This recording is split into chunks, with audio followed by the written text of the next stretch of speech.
So hello guys, welcome to my channel iSpire expert. मेरा नाम है अपूर्वो पाल। एक्चुअली मैं एक ऑप्टोमेट्रिस्ट हूँ और मैं आज जो आपको सिखाने वाला हूँ ये है आई फ्रेम को, जो हम लोगों का सबसे इम्पॉर्टेंट एक चीज़ होता है आई वेयर में, चश्मा। तो चश्मा कैसे पहना जाता है, चश्मे का अलाइनमेंट कैसे चेक किया जाता है, ताकि आप जब चश्मा पहनो तो आपका विजन वो क्लियर होना चाहिए। तो आपका अगर अलाइनमेंट उसमें क्लियर मतलब प्रॉपर नहीं होगा फ्रेम का, तो आपका वो विजन में भी दिक्कत करेगा। तो वो नेक्स्ट वीडियो में मैं बताऊंगा क्या क्या इनपुट होता है, अगर चश्मे का अलाइनमेंट ठीक ना हो तो क्या क्या कॉम्प्लिकेशंस आ सकता है, तो वो मैं बाद में आपको बताऊंगा। तो आज जो मैं आपको सिखाने वाला हूँ just is a simple thing. Frame जो होता है, फ्रेम का अलाइनमेंट कैसे चेक किया जाता है, कैसे आप चेक करोगे घर बैठे कि फ्रेम ठीक है कि नहीं, अलाइनमेंट बिगड़ा है कि नहीं, और उसको अगर कोई भी सर्विसिंग की जरूरत है तो वो भी आप देख सकते हो। अगर आप खुद भी नहीं कर पाते तो आप डायरेक्ट कोई भी स्टोर पे जा सकते हो, या आपके जो ऑप्टिकल स्टोर है जहां पर आप चश्मा परचेज करते हो, वहां पर जाके उनको बोलिएगा ताकि वो लोग आपको ये प्रॉपर ठीक कर दे। तो इसके रिगार्डिंग मैं जो अभी जो पहला चश्मा लिया हूँ, ये एक बेसिक आप देख पा रहे हो, ये एसीटेट है। स्पेशली मेरे पास जो है एसीटेट है, बट लोकल मार्केट में आपको ज़्यादा से ज़्यादा प्लास्टिक मिल जाएगा, फाइबर मिल जाएगा, फाइबर ग्लासेस मिल जाएगा, फाइबर चश्मा मिल जाएगा, तो ये सब होता है। तो मेरे पास जो है एक्चुअली ये ब्रांडेड प्रोडक्ट है। ऐसे ही आप टाइटन जीके लॉरेंस मायो या लेंसकार्ट कहीं पे भी जाओगे तो आपको इस तरीके का एसीटेट मटेरियल मिल जाएगा, या फिर जो ब्रांडेड होता है लाइक रेबैन, ओक्ले। तो ये सब जो फ्रेम का जो मटेरियल होता है, इसका कंपोनेंट का नाम है इसका एसीटेट। तो एसीटेट जो होता है, तो अगर मैं इस फ्रेम का ही बात करूं, आप देखोगे ये फ्रेम को आप देख लीजिए। ज़्यादा से ज़्यादा लोग जानते हैं फ्रेम कैसे चेक किया जाता है। यहाँ पर अगर डीप कर रहा है तो फ्रेम ठीक नहीं है, इसको बोलते हैं हम लोग 4 पॉइंट टच। बट ये एक्चुअल में 4 पॉइंट टच है नहीं, ज़्यादा से ज़्यादा लोग जानते हैं जे इसी को हम लोग बोलते हैं 4 पॉइंट टच। एक्चुअल में ये चश्मे का 4 पॉइंट टच है ही नहीं। आपको जो प्रॉपर एक्चुअली फ्रेम चेक करना चाहिए वो कि उल्टा करके इस तरीके से आपको फ्रेम चेक किया जाता है। अगर ये फ्रेम इस तरीके से ऐसे ऐसे हिल रहा है, मतलब ये अलाइनमेंट सही नहीं है। तो ये जो टच होता है, एक टच एक टच एक टच एक टच, ये होता है 4 पॉइंट टच। बट ज़्यादा से ज़्यादा ऑप्टिकल के भी पास जाएंगे, तो आप किसी भी ऑप्टिशियन के पास जाएंगे तो बोलेगा सर आपका तो 4 पॉइंट टच ठीक है। सपोजली आपका ये ठीक हो तो ये बोलेगा 4 पॉइंट टच तो सर आपका ठीक है, बट एक्चुअली इसमें नहीं होता है। वो ज़्यादा से ज़्यादा इस तरीके से जो ठीक किया जाता है। आपका अगर इस तरीके से सही है, ये मैंडेट नहीं है कि इस तरीके से भी ये सही होगा। तो आपको चेक करना पड़ेगा क्या इस तरीके से तो नहीं हिल रहा है मेरा चश्मा। अगर नहीं हिल रहा है तब सही है, अगर हिल रहा है मतलब ये गलत है। तो क्या होगा, मुझे इस तरीके से चेक करना पड़ेगा। ऐसे आप देखोगे तो इस तरीके से हिल रहा है ये चश्मा, तो क्या करना पड़ेगा मुझे। अगर आप घर पे बैठे हो, अगर एसीटेट फ्रेम है, आप खुद से भी ट्राई कर सकते हो, बट इस रिस्क की अगर आप एक्सपर्ट के पास जाओगे तो लोग ज़्यादा अच्छे से हैंडल कर पाएंगे। बट माइनर चेंजेस आप खुद भी कर सकते हो, इसमें कोई दिक्कत वाला बात है नहीं। सिर्फ आपको क्या करना है, जिस तरीके से आपका जिस पार्ट पे आपका ये हो रहा है, मतलब इस तरीके से आप अगर पकड़ के रखोगे तो देखोगे यहाँ पर गैप है। तो सीधा सा बात है, यहाँ पर जो हिंज होता है, ये होता है हिंज। यहाँ से आप थोड़ा सा इसको टिल्ट करोगे, थोड़ा सा प्रेशर करोगे। प्रेशर करने के बाद आप देखोगे ये हिल नहीं रहा है। अगर आप देखोगे तो ये यहाँ पर हिल नहीं रहा है। तो यहाँ पर करने के बाद आप देखोगे ऐसे देखोगे तो इधर देखोगे थोड़ा सा अभी भी टच बाकी है, यहाँ पर फिर भी एक हो रहा है। तब आपको ये जो चीज़ बोलते हैं, इसको बोलते हैं टेम्पल बेंड। तो टेम्पल बेंड को थोड़ा सा, इसमें क्या होता है, एक उंगली इधर और इधर में थोड़ा सा प्रेस करके थोड़ा सा प्रेशर कर दीजिए, थोड़ा सा ऐसे करोगे तो आप देखिए यहाँ पर प्रॉपर टच हो गया है आपका चश्मे का प्रॉपर टच। तो ऐसे आप उल्टा करके भी देखोगे आपका फ्रेम सही है, आप ऐसे भी देखोगे तो आपका फ्रेम सही है। ये है एक्चुअल आइडियल फ्रेम सिनेरियो। तो इस चीज में क्या होता है, ज़्यादातर रिपेयरिंग का ज़रूरत किनको पड़ता है, जो बाकी ओल्ड ग्लासेस होता है। न्यू चश्मा तो आपका बिल्कुल प्रॉपर होगा, अलाइन होगा, बट ज़्यादा से ज़्यादा जो पुराना चश्मा होगा, ज़्यादातर देखेंगे ऐसे स्प्रेड किया हुआ होता है, ऐसे स्प्रेड होता है, या फिर थोड़ा सा ऐसे होता है, किसी का बेंट ऐसे होता है।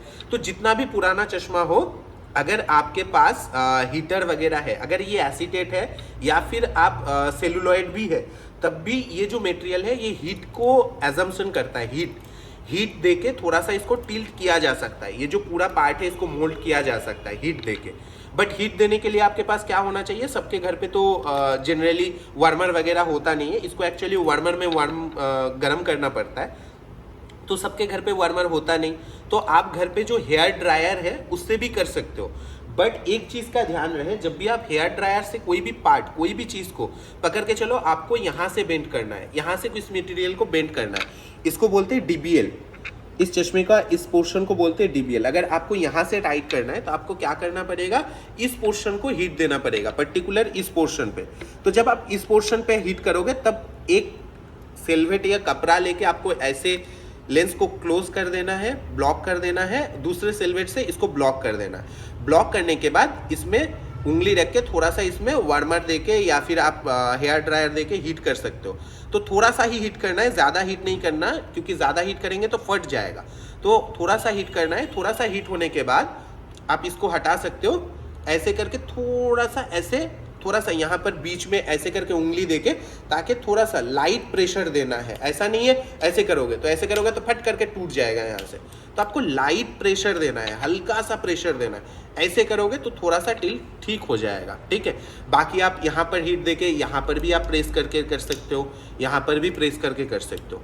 तो बेसिकली इसके लिए आपको वार्मर चाहिए, और आपके पास वार्मर नहीं होगा तो आप घर पे जो हेयर ड्रायर है, ज़्यादातर लोगों के पास हेयर ड्रायर होगा ही, तो हेयर ड्रायर से आप कर सकते हो। बट उससे पहले लेंस को ढकना बहुत ज़रूरी है, बिकॉज अगर आप हीट देते हो और लेंस में अगर डायरेक्ट हीट लगता है तो उसमें लेंस का कोटिंग फट जाने का चांसेस है, ठीक है। तो कभी भी चीज़ को हीट करेंगे जब, तब उसको कवर करके, मैं हीट दिया हुआ कैसे हीट दिया जाता है वो मैं बाद में आपको दिखा दे रहा हूँ। तो ये हुआ इस फ्रेम का मटेरियल जो कि है एसीटेट। तो मेरे पास ऐसे बहुत सारे फ्रेम्स है, फ्रेम्स का कैटेगरी मैं बाद में आपको समझा दूंगा।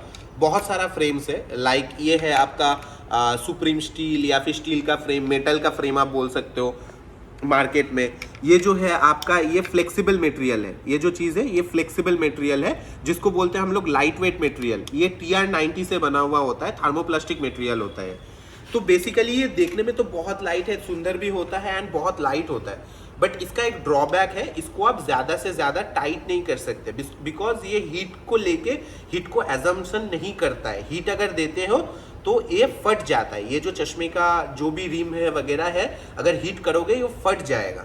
तो ये बहुत ही डेलिकेट होता है, डेलिकेट इन द सेंस कि रिपेयरेबल ज़्यादा ये नहीं होता है। आप लूज टाइट इसको ज़्यादा नहीं कर सकते हैं। अगर मेटल है थोड़ा सा पार्ट तो उसको आप लूज टाइट कर सकते हो, बट यहाँ से आप ज़्यादा इसको लूज टाइट नहीं कर सकते। जैसे कि पहले के मटेरियल में हमने यहाँ से भी बेंड किया, बट ये बेंड नहीं कर सकते, ये बेंड नहीं कर सकते। बट हाँ, आप मेटल वाला पार्ट, ये जो डंटी है, ये जो चीज़ है, ये आप कर सकते हो बेंड। इसको आप पर्टिकुलर यहाँ पे बेंड भी कर सकते हो, बेंड भी कर सकते हो। तो ये मटेरियल पे कभी भी आप हीट मत दीजिएगा। ज़्यादातर लोकल शॉप में भी आपको मिलेगा, आपको ऐसे light weight material, thermoplastic material, matte finish का जो स्पेशली होता है वो सब फ्रेम्स, मैट फिनिश का जो फ्रेम्स होता है, ये सब फ्रेम्स में ये प्रॉब्लम हो सकता है। तो उसको कभी भी हीट मत कीजिएगा, अगर हीट करेंगे तो फटने का चांसेस है, ठीक है। और ये जो चीज़ होता है, ये जो होता है, ये मेटल, ये सब कुछ किया जा सकता है। जैसे कि आप देख रहे हो, इसका भी अलाइनमेंट देख लो आप। ऐसे देखिए, यहाँ पर टेम्पल का भी देखिए, यहाँ पर बेंट है। तो कुछ नहीं, ऐसे करके थोड़ा सा प्रेस कर देंगे तो ऐसे वो ठीक हो जाता है। ऐसे आप प्रेस कर दोगे तो ये ठीक हो जाएगा, ठीक है। ऐसे आप अलाइनमेंट देख लिए, उसके बाद आप ऐसे भी चेक कर लिए, ठीक है, ऐसे भी चेक कर लिए। देखिए ये अलाइनमेंट प्रॉपर है, मतलब ये 4 पॉइंट टच सही है। अगर ये और ये सही है, मतलब ये 4 पॉइंट टच सही है। 4 point touch in the sense this one, that one, that one, that one, ये 4 पॉइंट होता है। ज़्यादातर ऑप्टिकल लोगों को भी पता नहीं है, क्योंकि वो 4 पॉइंट टच इसको समझते हैं, ऐसे टच रहेगा तो 4 पॉइंट टच है। बट एक्चुअल में 4 पॉइंट टच ये नहीं होता है। 4 पॉइंट टच होता है हमेशा उल्टा करके। तो यही चीज़ है। ये एक सिंपल वीडियो है, जिसके बदले आप समझ सकते हो घर बैठे कि आपका फ्रेम का अलाइनमेंट सही है कि नहीं है, उसको रिपेयरेबल करना चाहिए, रिपेयरेबल कंडीशन पे है कि नहीं है। तो आपका अगर लगे कि अलाइनमेंट सही नहीं है और आपके हाथ से वो ठीक नहीं हो रहा है, तो आप कोई भी दुकान पे जा सकते हो जहाँ से आप चश्मा परचेज करते हो, या फिर जो भी आपका लोकल ऑप्टिकल है, ऑप्टिशियन है, उनके पास जाइए, उनके पास जाके अलाइनमेंट ठीक करा दीजिए। बिकॉज अलाइनमेंट के साथ आपका विजन का बहुत रिलेटेड है, स्पेशली जिनका सिलिंड्रिकल पावर है, जिसका एंगल में पावर है, तो उनको विजन में बहुत प्रॉब्लम होता है। तो हमेशा चेक कराइएगा अलाइनमेंट प्रॉपर हो लेंस फ्रेम का, और आपका लेंस सही से बैठा हो, आपके फेस पे फिटिंग सही से हो, ताकि आपको विजन प्रॉपर मिले। सो ये जो मशीन आपको दिख रहा है ये एक्चुअली ये वार्मर है, ठीक है। इसी से हम लोग फ्रेम्स वगैरह हीट करते हैं ताकि आपका फ्रेम का अलाइनमेंट वगैरह सही हो। तो ये हर ऑप्टिकल पे होगा या फिर कोई भी लोकल शॉप में भी होता है ये रिपेयरिंग करने के लिए, ठीक करने के लिए। तो इसमें जो एक होता है ये जो स्विच होता है, एक होता है ये हीट करने वाला, ये होता है ब्लोअर, और इस स्विच को क्लिक करेंगे तभी ये वार्म होने लगेगा, नहीं तो ये सिर्फ ठंडा हवा देता है, ठंडा हवा, ठीक है। ये अगर क्लिक करेंगे तभी ये गर्म जो होता है ये चीज़ गर्म होने लगेगा। तो हमेशा जब भी आप फ्रेम वार्म करोगे तो क्या करना है, पहले ही मैंने बताया आपको, लेंस को ऐसे कवर कर देना है। अगर आप बीच के पार्ट को करना चाहते हो हीट, तो लेंस को हमेशा कवर करके करना होता है। आप घर पे बैठ के ड्रायर से भी कर सकते हो। तो आपको कैसे करना है, ऐसे करके पकड़ के ऐसे ये जो बीच का जगह है यहाँ पर रख देना है, ऐसे करके रखना है। और रखने के बाद क्या करना है, थोड़ा सा इसको हाथ दे के ऐसे रख देना है ताकि आपको फील हो गर्मी कितना हो रहा है, मतलब कितना आपको हीट चाहिए। आपका स्किन अगर वो हीट ले पाता है तब तक उसको हीट कीजिए, अगर स्किन नहीं ले पाता है तब हीट मत कीजिए। तो थोड़ा सा ऐसे करके रखो, रखने के बाद जब भी हीट हो गया तो थोड़ा सा इसको बंद कर दो, बंद करके फिर आप इसको खोल के ऐसे करके बेंड कर सकते हो अगर आपको बेंड करना है। देखिए अगर मैं इसको बेंड कर दिया, देखिए कितना बेंड हो गया।